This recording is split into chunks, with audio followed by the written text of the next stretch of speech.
신명기 7번째 시간 되겠고요. 구약연구 32번째 시간 되겠습니다. 오늘은 신명기 마지막 장 34장을 중심으로 그 모세의 사명완수와 죽음에 대해서 살펴보기를 원합니다. 크게 나누어서 두 가지인데요.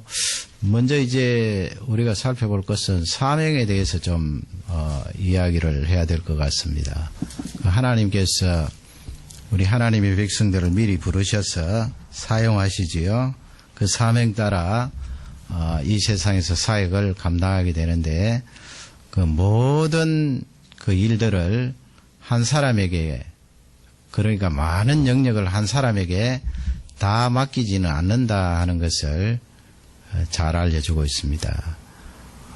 우리가 뭐 이 세상에 태어나서 이것도 하고 저것도 하고 또 이것도 잘하고 저것도 잘하고 모든 영역에 다 하나님의 사역을 감당하고 일하는 것이 아니라는 거예요. 하나님께서 어느 영역에 우리에게 힘을 주셔서 그 영역의 사명을 감당하도록 그렇게 하셨는데 오늘 모세를 보면 그것을 더욱더 잘 알 수가 있습니다. 먼저 9절을 우리 34장 다 찾으시고요. 오늘은 34장 합니다. 34장 9절 우리 다 같이 한음성으로 받들겠습니다. 모세가 눈의 아들 여호수아에게 안수하였으므로 그에게 지혜의 신이 충만하니 이스라엘 자손이 여호와께서 모세에게 명하신 대로 여호수아의 말을 순종하였더라. 아멘. 그 세 가지로 그렇게 나눌 수가 있겠지요. 그 모세가 산에서 이제 여호수아에게 안수하는 내용이 나오고 안수했더니 성령 하나님께서 특히 그 지혜의 영이신 성령 하나님이 충만하게 여호수아에게 임하였고 그 성령의 능력을 힘입은 여호수아의 말들을 백성들이 순종했다. 그렇게 되어 있는데요. 이 모세가 120살 동안 120년 동안 그렇게 살지 않았어요. 세 시기로 그렇게 나누어 볼 수가 있습니다. 먼저 40년은 이집트 땅에서 왕자 생활을 했고요.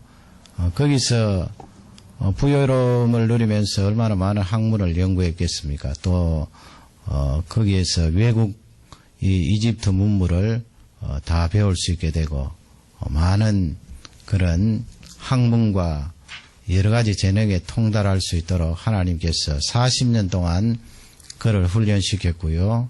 그 다음에 이제 자기 혈기에 못 이겨서 이집트 사람을 살해하는 바람에 광야로 도주하게 되잖아요. 그 40년 동안 또 이 미디안이라는 지역에서 광야 생활을 하게 되는데 처가살이를 하는 거지요.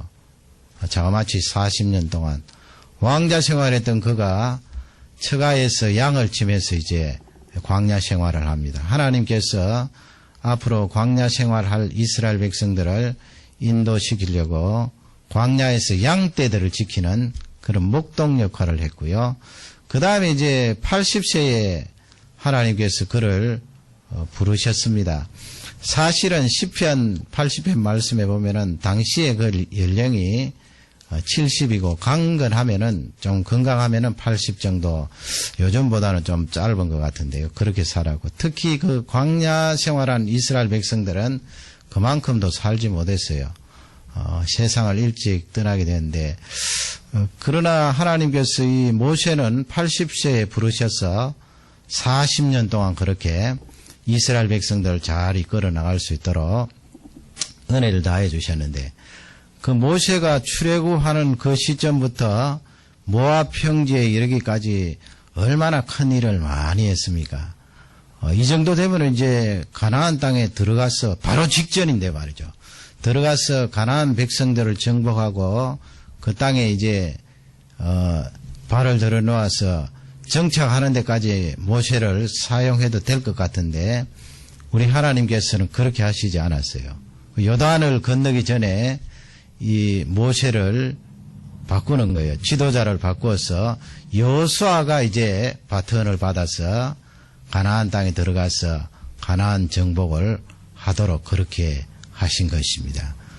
그러니 이 내용을 보면은 한 사람에게 모든 일을 맡겨서 감당하도록 하시지 않는다는 것을 우리에게 잘 알려주고 있습니다. 뭐 평면적으로 따졌어도 내가 A라는 사역을 감당하면서 또 B, C, D 다른 여러 가지 사역을 감당할 수 있지 않을까. 좀처럼 하나님은 그렇게 하시지 않아요. 한 사람에게 모든 것을 다 맡겨서 하나님의 나라가 확장되도록 그렇게 하시지 않고, 이 사람은 이런 사역, 저 사람은 저런 사역, 모세는 출애굽에서 광야 생활까지, 그 다음부터는 여호수아가 가나안 땅에 들어가서 정복하도록 하는 그런 내용을 잘 알려주고 있습니다. 그러므로 우리 어린 자녀들은 기도할 때 중요한 기도 제목이 있어요. 여러 가지 자꾸 생각하는 것보다 하나님께서 나에게 원하시는 그 사명, 내가 하나님께 받은 그 은사를 가지고 어떻게 하나님 앞에 쓰임을 받을까, 빨리 초점을 맞추고 제자리 찾아 들어가는 것이 굉장히 중요합니다. 그 하나님께서 대개 한두 가지 그렇게 중점을 두고 우리를 이 세상에 보내셨기 때문에 그 부분에 우리가 초점을 맞추어서 찾아 들어가는 것이 굉장히 중요해요. 그렇지 않고 엉뚱한 거 자꾸 건드리다가 결국은 나이 들어서 이제 제자리에 들어오게 되는데, 그러면 세월을 많이 허비하는 것이 되는 것입니다. 이 모세를 통하여서 그것을 우리에게 잘 알려주고 있습니다. 10절 말씀 보시면 이스라엘 땅에서 모세 같은 그런 위대한 종이 없었다는 그런 내용이 나와 있는데, 우리 10절을 다 같이 읽도록 하겠습니다. 그 후에는 이스라엘에 모세와 같은 선지자가 일어나지 못하였나니 모세는 여호와께서 대면하여 아시던 자요. 예, 모세와 같은 선지자가 다시 일어나겠습니까? 다시 일어나려면 출애굽과 같은 또 광야 40년과 같은 그런 버금가는 큰 그런 사건과 상황이 일어나야 되는데 말이죠. 예수 그리스도 오실 때까지 그와 같은 큰 사건은 다시 일어나지 않는 거예요. 상황이 다르고 여건이 다르고 말이죠. 그러니 모세가 그 40년 동안 창세기를 기록하고 출애굽기를 기록하고 레위기, 민수기, 신명기에서 구약의 이 5권의 책을 기록한 그런 위대한 선지자잖아요. 뭐 하나님 앞에 위대한 그 단어를 써서 죄송합니다만 우리 사람 쪽에 봤을 때는 그만큼 위대한 종은 없어요. 그리고 하나님과 직접 대면하여서 하나님께서 하신 그런 종인데, 우리 하나님께서 그런 모세와 같은 종들을 자꾸 보내실 이유는 없는 거예요, 사실은. 그 다음에 모세와 같은 종을 보내어서 또 성경을 5권 더 쓰게 하시고 또 더 쓰게 하시고 그럴 이유는 없어요. 그건 다른 영역에 또 다른 시기에 또 성경 말씀을 기록하게 하고, 모세는 모세에게 주어진 그 사명을 감당하면서 이 모세 오경을 기록했던 것입니다. 그 가운데 이 성막은 예수 그리스도 오실 모형이잖아요. 얼마나 중요해요. 그 성막이 나중에는 솔로몬 시대에 넘어가서 성전이 되고 말이죠. 그 성전이 나중에는 결국 예수 그리스도의 몸으로 상징이 되고, 그 예수 그리스도의 몸인 성전이 결국은 성령 하나님이 하나님 백성들에게 거함으로 우리가 바로 거룩한 성전이 되는 그런 시대적인 흐름과 발전이 있었다는 것을 성경은 잘 알려주고 있습니다. 그래서 우리가 기도할 때 하나님 아버지, 저도 모세와 같이 쓰임을 받게 해주세요. 그 모세가 사역했던 똑같은 성경을 기록하고 광야 생활을 하고 기적을 드러내는 그런 정황의 선지자는 하나님께서 다시 세우지 않으시겠지요. 다른 시기에 또 다른 맥락에서 하나님의 능력으로 종들을 세워서 사용한 줄 확신합니다. 그 다음에 7절 말씀을 보면은 거기 7절을 우리 다 같이 읽겠습니다.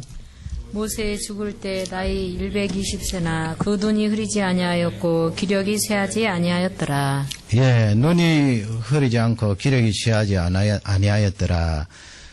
그래서 이 말씀은 사명과 그 수명, 우리가 이 세상 주어진 연한을 사는 거 말이죠. 사명과 수명이 연관이 있다는 것을 알 수가 있겠죠. 대개 70년, 80년 살았던 그 시기에 적게는 60년 살았던 그 시기에 모세는 거의 꼽절이나 살았잖아요. 왜 하나님께서 그 모세를 꼽절이나 살게 하셨는가? 그것은 바로 사명 때문에 그렇지요.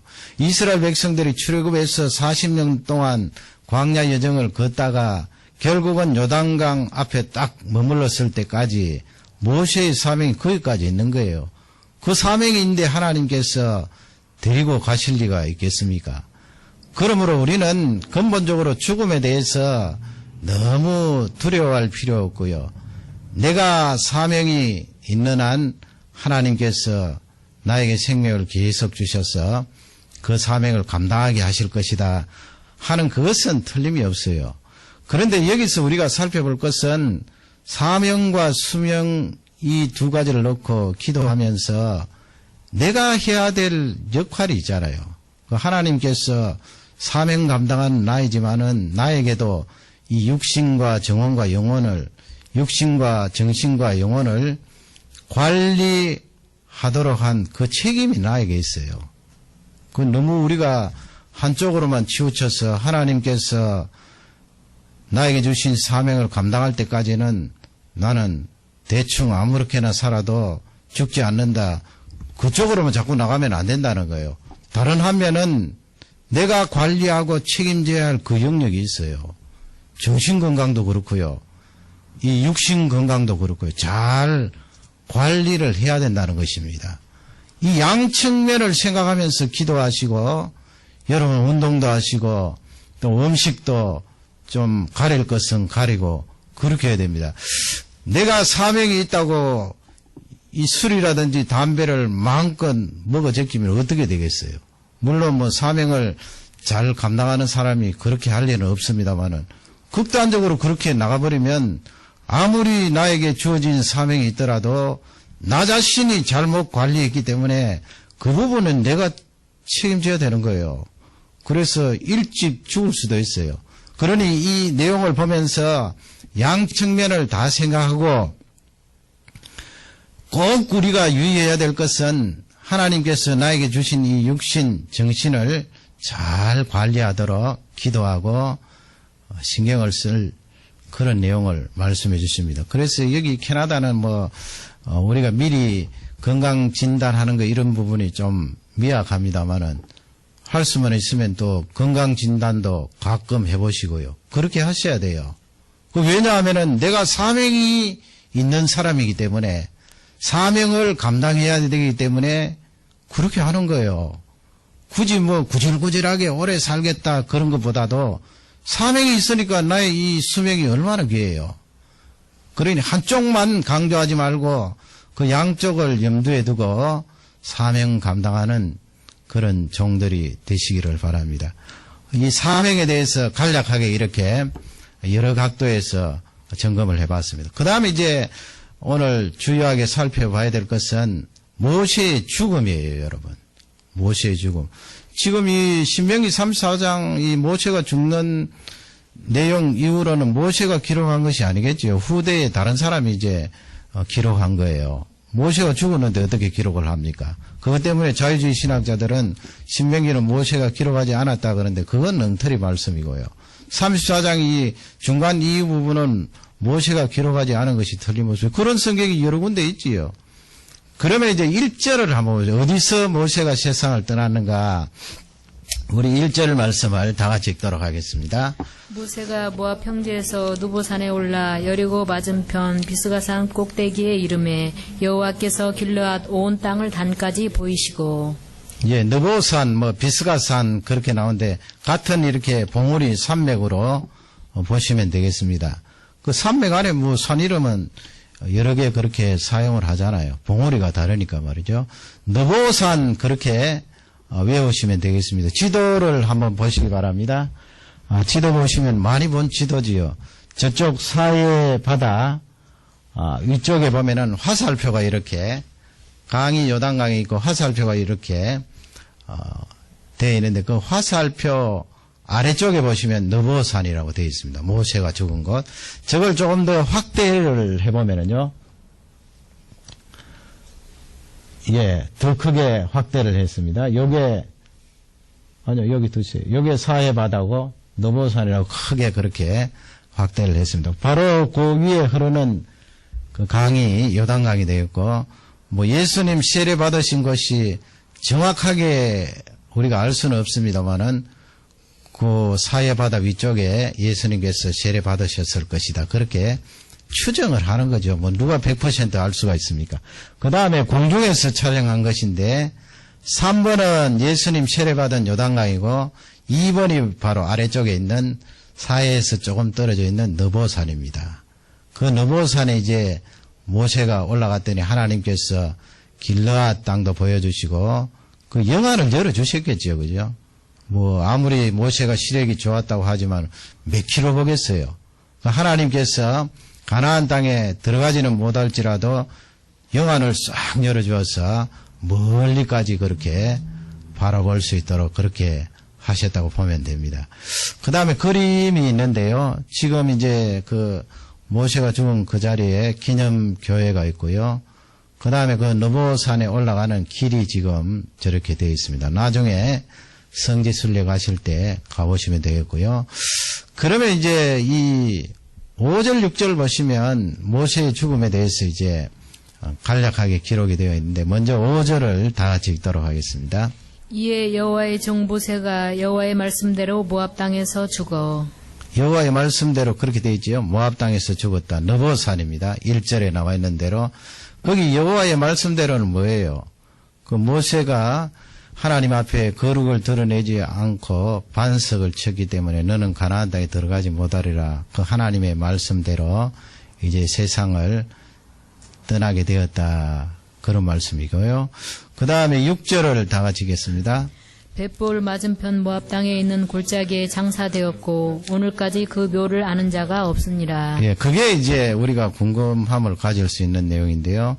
장사되었고 그 말씀은 이제 우리가 이해를 할 수 있고요. 그 다음에 오늘까지 그 무덤을 아는 자가 없다. 그렇게 돼 있어요. 그 골짜기에 장사는 되었지만 무덤을 아는 사람이 없다. 그러면 이스라엘 백성들 가운데 아니면 이스라엘 백성들 가운데 그 지도자급에 있는 사람들이 모세를 장사하지 않았다 하는 것을 알 수가 있겠죠. 그럼 누가 장사를 했는가? 그래서 이 모세 장사는 하나님께서 하셨다고 그렇게 생각하시면 됩니다. 그러면 하나님께서 직접 내려오셔서 장사를 하셨나? 그건 아니겠죠. 천사를 보내셔서 모세의 시신을 거두게 하고 장사를 했기 때문에 그 무덤을 아는 사람이 아무도 없다는 거예요. 여기서 우리가 힌트를 얻을 수 있는 것은 우리 사람이 생각하기는 이 죽음이 가장 큰 사건이잖아요. 슬프고 이것보다도 더 슬프고 캄캄한 사건이 어디 있나요? 멀쩡하게 옆에 같이 이야기하고 살다가 하루아침에 하루저녁에 세상 떠나는 그런 사람들이 많잖아요. 헤어지잖아요.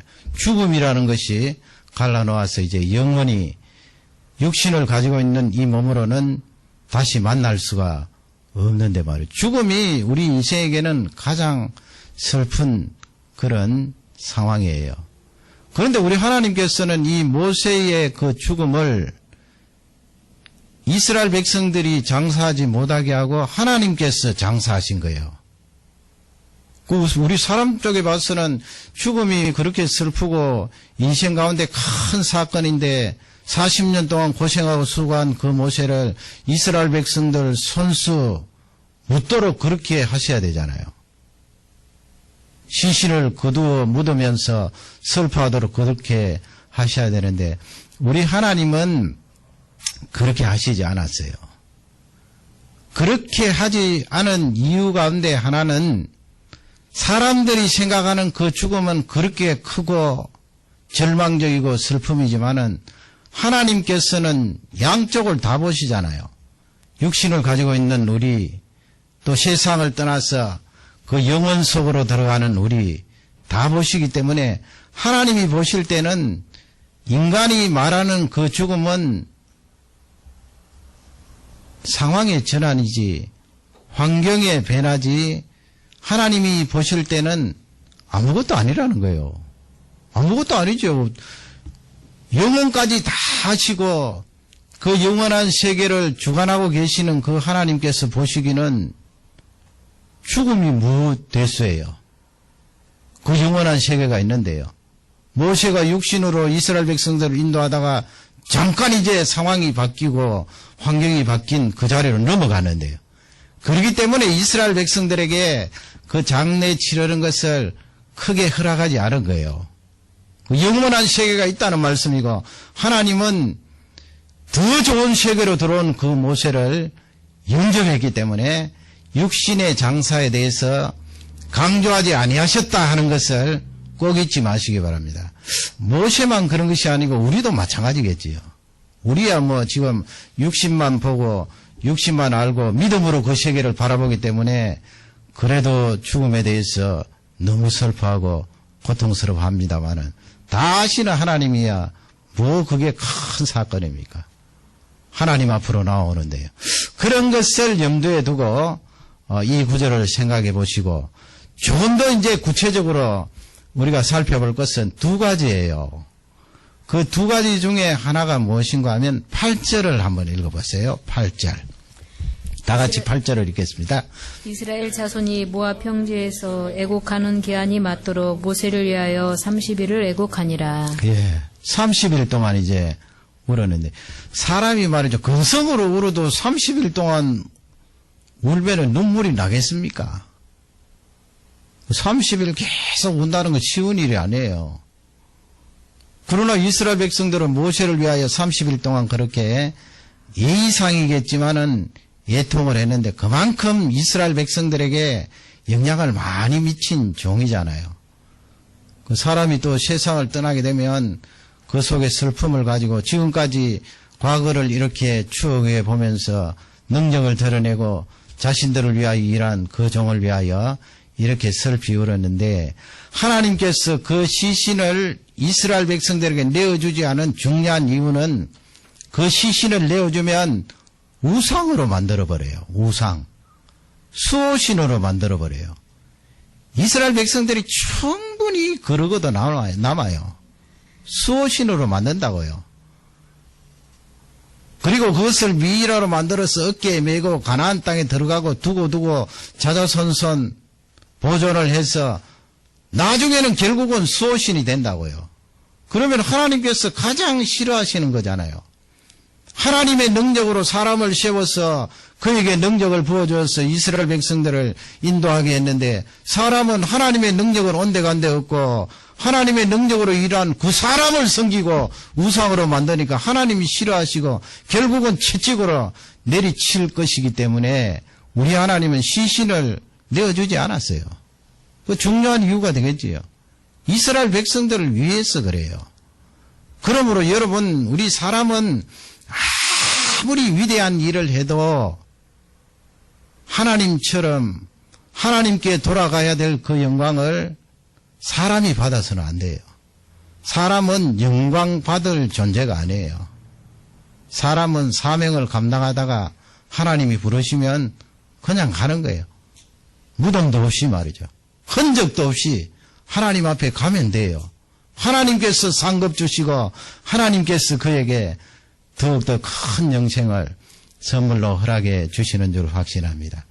두 번째 이유는 유다서를 한번 찾아보세요. 유다서 9절입니다. 유다서는 1장만 있기 때문에 9절 그렇게 해도 됩니다. 요한계시록 앞쪽에 있지요. 유다서 9절 보면 이 모세의 죽음 시체에 대해서 거기 유다서 기록자가 기록을 해놓았는데요. 우리 유다서 9절 거기도 보면 저번에 요한계시록 공부한 것처럼 미가엘 천사장이 등장을 하는데요. 다 같이 9절 말씀을 한 음성으로 받도록 하겠습니다. 천사장 미가엘이 모세의 시체에 대하여 마귀와 다투어 변론할 때에 감히 해방하는 판결을 쓰지 못하고 다만 말하되 주께서 너를 꾸짖으시기를 원하노라 하였거늘. 아멘. 거기 여러분 이제 본문을 놓고 보면은 모세의 시체를 두고 누가 왔다는 거예요. 먼저는 그 앞부분에 나오는 말씀처럼 미가엘 천사장이 왔고, 그 다음에 누가 왔습니까? 사단이 왔어요. 사단. 다투는데 미가엘 천사장이 독한 말로 이 사단을 공격하거나 내어쫓지 않고 도리어 부드럽게 하나님께서 너에게 심판하고 꾸짖으시기를 원하노라 그렇게 하는 거예요. 그러므로 이 말씀은 예수 그리스도를 믿는 우리도 악한 영들을 축출할 때는 예수 그리스도 이름이에요. 우리가 뭐 악을 바락바락 쓰면서 이 사단을, 악한 영들을 내어쫓는 것이 아니고 예수 그리스도의 이름의 능력으로 부드럽게 이야기해도, 아주 작은 소리로 이야기해도 그 악한 영들은 십자가의 능력과 예수 그리스도의 이름을 통하여 물러가는 줄 확신합니다. 그러면 왜 이 사단이 모세의 시체를 두고 왔을까요? 왜 왔을까요?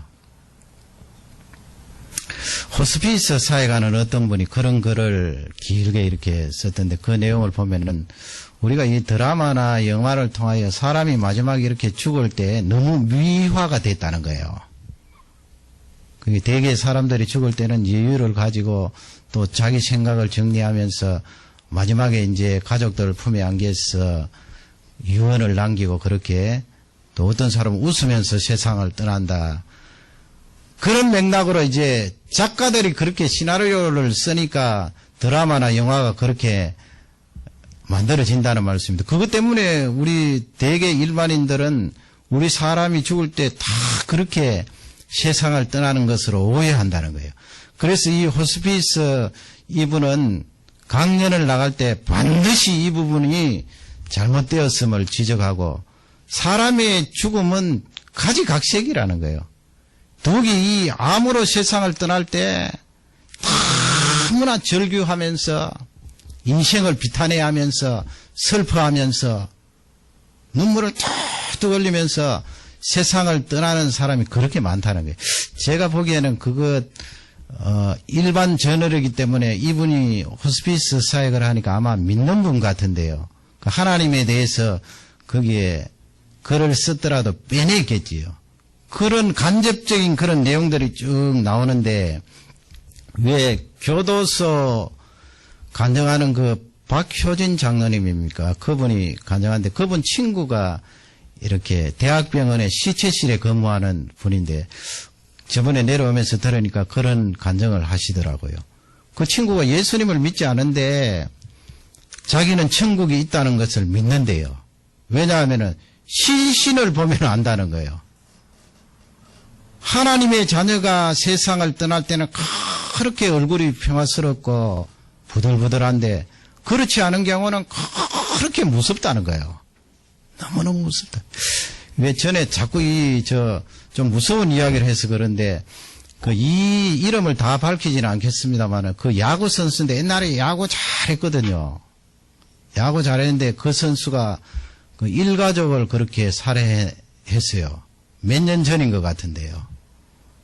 그러니까 이 사람이 자꾸 수사망을 좁혀 오니까 잡힐 것 같아서 이제 한강 다리에 올라가서 투신을 했는데, 그 시체를 검시하는 사람이 보고 하는 이야기가, 내가 일생 시체를 보았지만 이렇게 무서운 얼굴을 하고 세상을 떠난 사람은 처음 봤다는 거예요.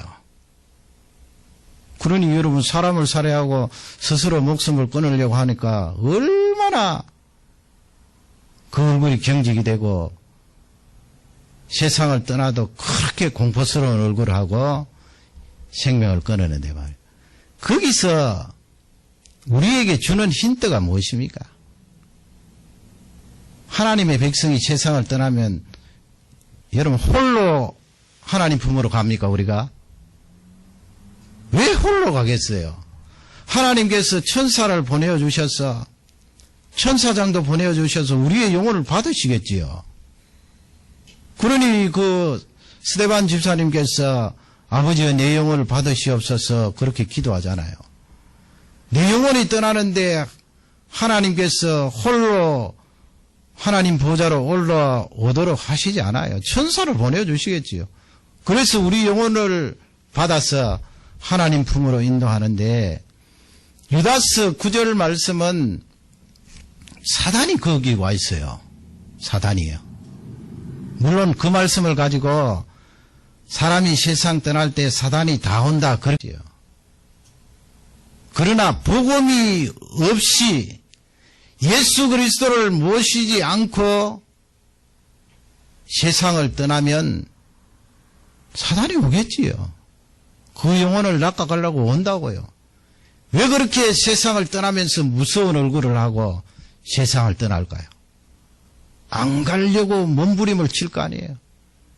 제가 국민학교 다닐 때 아마 한 5, 6학년 된 것 같아요. 정확하게 기억은 나지 않은데 동네에 이렇게 마을로 지나가는데 그 세상을 떠나는데 말이죠. 처음에는 몰랐는데 그 신음소리를 3일 뒤에 알고 보니까 그분이 남자분인데 세상을 떠나는데 지나가기가 소름이 끼쳐요. 그렇게 바둥바둥 신음소리를 내요. 아파서 내는 신음소리가 아니에요. 악한 정들이 와서 끌고 가려고 하니까 가기 싫겠지요. 죽을 때가 되면은 영적인 눈이 확 열리는데 왜 안 보이겠습니까, 여러분? 우리가 영안이 어두워서 천사도 안 보이고 악한 정도 볼 수 없지만 죽을 때가 되면은 다 열리잖아요. 열리면은 악한 영이 와서 나를 데리고 가려고 하는데 누가 가려고 그러겠어요, 누가? 그때는 이미 늦었는데요. 그렇게 이를 갈면서 땀을 흘리면서 안 가려고 바둥바둥 하는데 유다서 9절 말씀은 그런 맥락으로 봐야 돼요. 사실은 모세도 살인죄를 지었잖아요. 살인죄를 지었어요. 그러니 예수 그리스도 오시기 이전이니까 사단이 고소할 수 있잖아요. 하나님, 저 모세가 큰 능력의 일을 감당하였지만은 저도 살인죄를 지었으니 하나님 심판을 받아야 되지 않습니까? 마귀는 고소하는 자라니까요. 참소하는 자. 하나님을 향하여서 우리의 죄를 까발려서 하나님 품으로 가지 못하도록 그러기 위해서 왔다는 거예요. 그럴 때 하나님께서 성경에는 없지만은 제가 생각하기는 내 종 모세를 건드리지 마라. 내가 사용한 귀한 종이다. 천사장 미가엘이 왔다는 거예요. 천사장 미가엘도 막 우리 생각 같아서는 칼 들고 쨍쨍쨍쨍 창 들고 쨍쨍 그게 아니고요. 그냥 부드럽게 하나님께서 너를 심판하시기를 원하노라. 그렇게 하면 끝나요. 하나님께서 죄 없다고 선언하시고 하나님께서 모세를 받아주시는데 아무리 사단이 고소한들 그러니 여러분 이 밤에 이 말씀을 통하여 다시 큰 위로를 받으시기 바랍니다. 그 영원한 세계에도 우리를 안아주시고 이렇게 천사장을 보내주셔서 우리의 생명을 안전하게 보호해 주시는 그 하나님을 찬양하면서 이 복음을 모르는 많은 사람들에게 복음을 전하는 귀한 종들이 되시기를 주님의 이름으로 축원합니다. 우리 다 같이 기도하시겠습니다. 말씀을 생각하면서 기도하겠습니다.